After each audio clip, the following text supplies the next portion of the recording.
We keep being told that kids don't get disciplined anymore in schools. Well, as I mentioned before, the break, there is 63,000 kids who got suspended in New South Wales in the past 12 months. Unbelievably, can we show these numbers? 961 kids in kindergarten were suspended. 1,200 in year 1, 1,600 in year 2. In year 4, 2,000. In year 5, 3,000.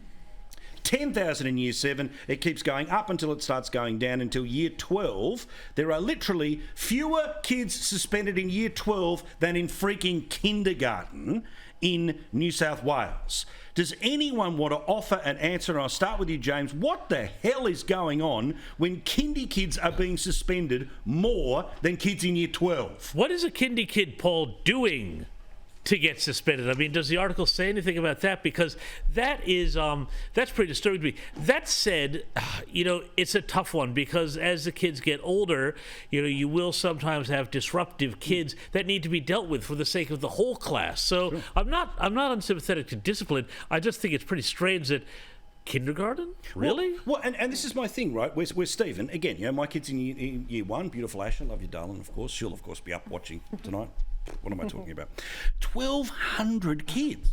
Now, I know that there are issues of kids that will threaten other kids that will threaten teachers, but the idea that there's 63,000 of that, it's got to be other things. What do you say when you see stats like that?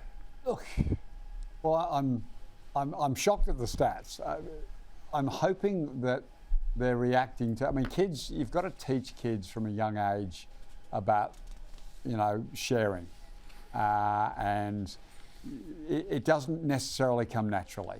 And so you've got to, I'm sure we've all had experiences with our kids and sometimes, maybe they haven't quite learned the lessons at home yet. And so perhaps it's been where they've got into, arguments, maybe things have been thrown, maybe a bit of pulling and shoving over a toy, things like that could be.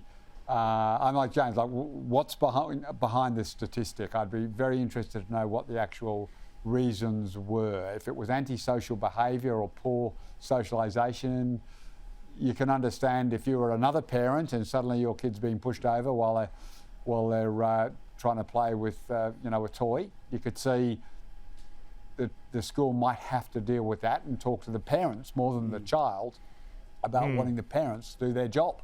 Yeah, honestly, quite strange.